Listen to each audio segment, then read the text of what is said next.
We are going to write a book. Yes, you heard me right. You and I together, except it's mainly going to be me, and you're going to be watching me do it. There are plenty of guides on how to do this. However, they kind of start in a place from somewhat knowing something.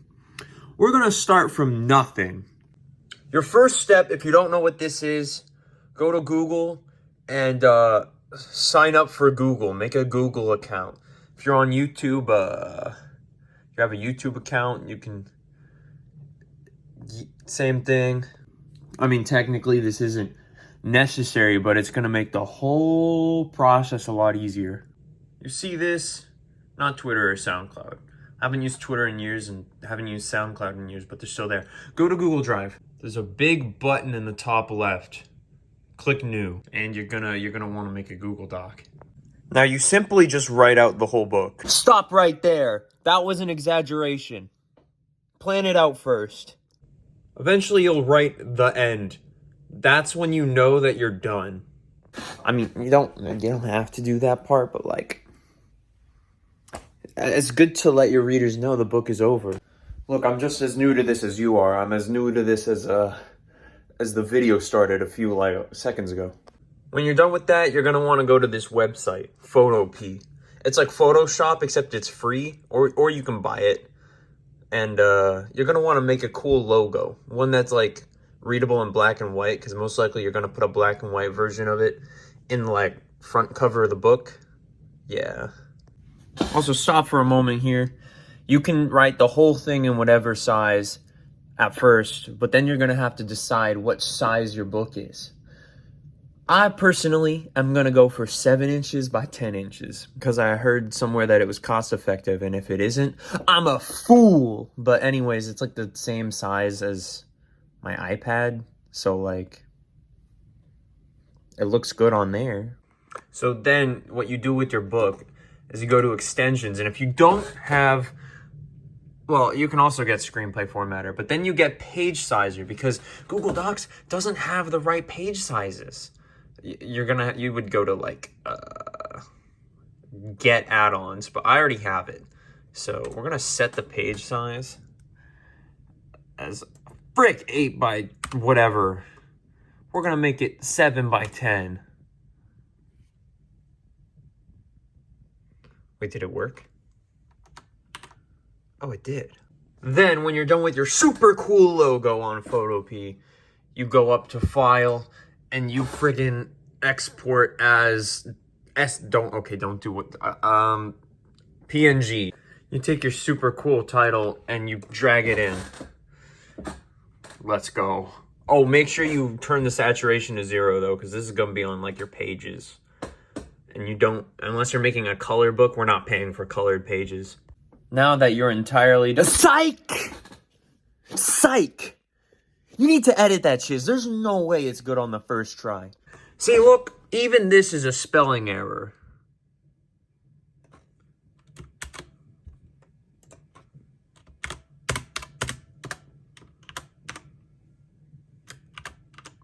Now that we've edited our completely awesome book, what do we do with it now? Now that it's good, and it's been looked over, and people have taken out the cringe that you have inserted into your pages. Yes, you might have just self-edited, but I definitely recommend getting 1 or 2 homies to see it. The homies do not include Bing's new AI. Once you've got like a pretty good copy, you want to go to File, you want to go to Download, and, well, EPUBs are going to be useful maybe later, but like, we're going to want a PDF. PDFs are going to be your like go-to, all right? None of this docs shiz. Don't do that.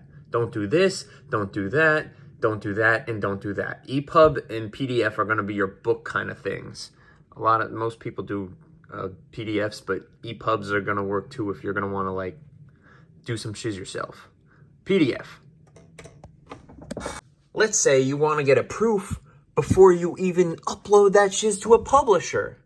Well, boy, do I have the thing for you. You can just custom print a friggin' book without publishing it or anything. Feel free to copyright that shiz before you do this. In fact, here's where you go. Copyright.gov. If you go anywhere else, they're going to rip you off. Go directly to the government and copyright that shiz under literary works. Yeah. All right, this part is technically, like, you can copyright it. You're going to have to pay a fee. But, like, technically you're protected under copyright regardless of whether or not you, like, formally do it on the website. So that part is completely optional. Yeah. Anyways, I'm going to be buying an ISBN myself soon, and people recommend doing that just through an ISBN vendor rather than getting it for free through a publisher or something. So, like, I'll elaborate on that in the next episode, but I'm still doing that right now. So now we're going to go to the covers. Now you're going to have to choose a cover according to the size of your book. Did you decide 7 by 10 like me? Great. High five. If you didn't, then, that's fine also, I guess. Click that shiz. Click that shiz. Click that shiz. Click, that shiz. well, depending on what you want, obviously.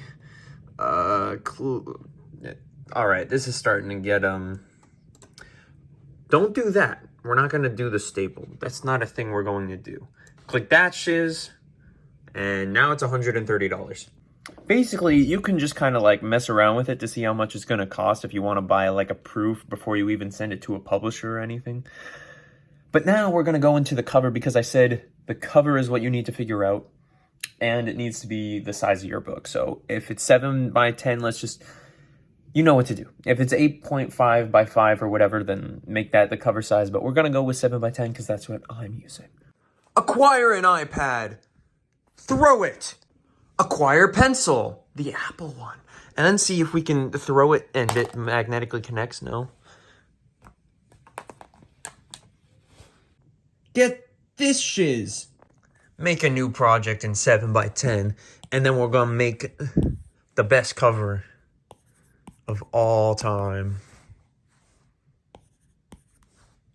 Dude, fire! If this is a physical book, then you're also going to have to consider the back cover.